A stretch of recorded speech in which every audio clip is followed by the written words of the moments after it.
another beautiful day in sunny California.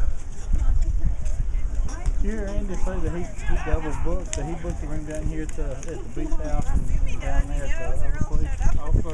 Mm. Yeah, I didn't realize it till Saturday night before we leave on Sunday. Oh, yeah. And he said that he had gotten the $199 rate or something like that. It was way under what she told me. Wow. And I said, well, you know, when I contacted Jessica, I said she said that she had everything all got the cut for the beachfront room, even over $300 and some odd dollars.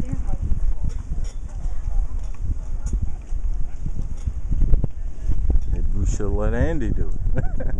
Yeah.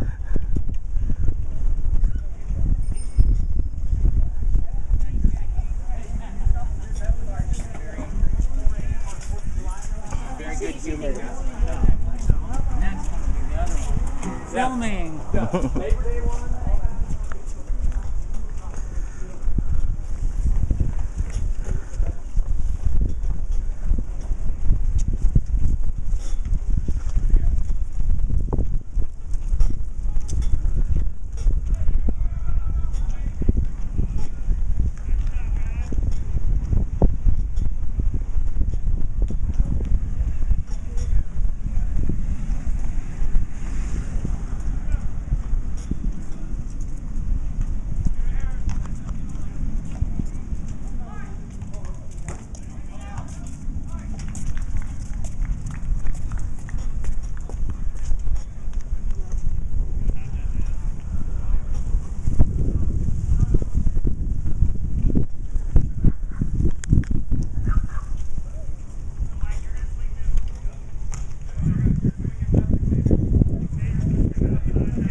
What type of information did you get out of the field?